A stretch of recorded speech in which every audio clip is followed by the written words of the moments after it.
The affordability crisis in America is not a hoax. The president said when he was inaugurated, I'm going to rapidly reduce prices. Starting the day I take the oath of office, I will rapidly drive prices down and we will make America affordable again. Next, I will direct all members of my cabinet to defeat what was record inflation and rapidly bring down costs and prices. Well, you tell me, is that happening?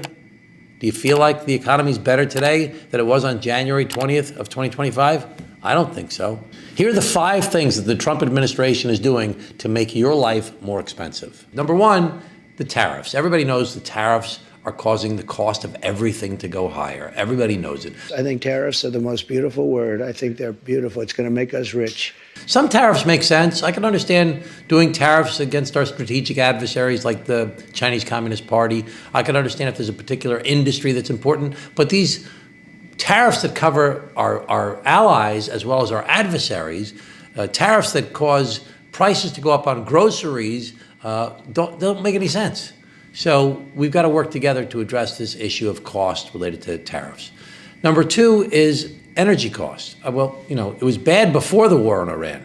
Energy costs were going up dramatically because for the first time in 20 years, there's been an increase in energy demand because of these data centers related to AI. And what happened? This administration canceled a bunch of energy projects, the green projects, because they don't like wind and they don't like solar and they don't like the transmission lines and they don't like things related to green energy. Energy is going to bring down prices. We're going to have a lot of energy. Why would we cancel those projects? We need the supply in the midst of this increasing demand. In addition, the war has caused a major problem because they've shut off the Straits of Hormuz and there's less energy being shipped throughout the rest of the world. As a result, that constricts the supply and that causes prices to go up.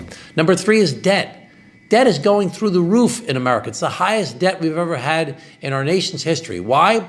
Because of the big, beautiful bill. We don't call it the big, beautiful bill. They call it the big, beautiful bill. But because of that bill, we have the biggest deficit in the history of our country. And it was bad before. Now it's worse than ever. And when you have a lot of debt, you can't reduce the interest rates. And when you have high interest rates like we do right now, they're actually going up right now.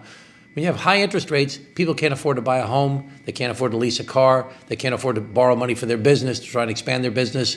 Increased interest costs is a major problem caused directly by all the debt that we have in America related to the deficit in the federal government and the big, beautiful bill.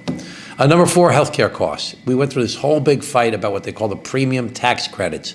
And we went through this big fight. The Republicans want to cut everybody's Medicaid. Well, all these different cuts that are taking place in healthcare are causing our already too expensive health insurance costs to go even higher, because a lot of people are leaving the health insurance market. When you have a shrunken size of the risk pool, the people that buy insurance, that causes everybody else who's still on health insurance to have their prices go up through the roof. We need to have a long-term plan to address the cost of health care in America, to work on prevention, to work on those issues that cause premature death and more medical expenses. We have to reduce the cost of prescription drugs.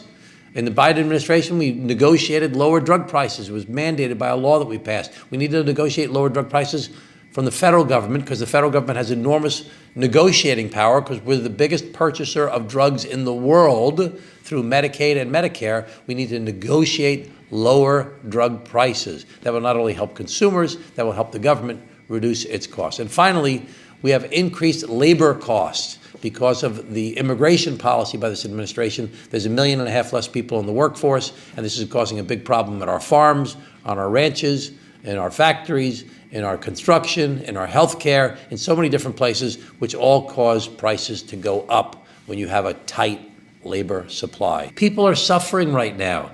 And I've heard people say, people are going to delay the purchase of a home, or they're going to delay the purchase of a car.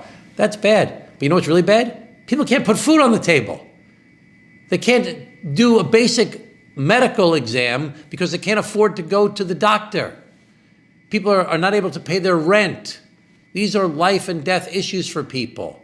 People are suffering. There's so much anxiety, and it's directly related to high costs. And a big part of high costs is related to the policies of government. And the government right now, under this administration, is doing things that are causing your prices to go up. There's this fake narrative that the Democrats talk about, affordability. They just say the word. It doesn't mean anything to anybody. Mr. President, I keep on seeing these tweets from you. I keep on seeing the things you're saying, which is don't make a deal with the crazy Democrats. That is just irresponsible. So please, everybody, anybody who listens to this, anybody who talks to other people, just demand that every politician, every elected official, especially those here in Washington, D.C., demand that they work together with their colleagues, Democrats and Republicans, to try and find common sense solutions, common ground to solve the problems that we face here.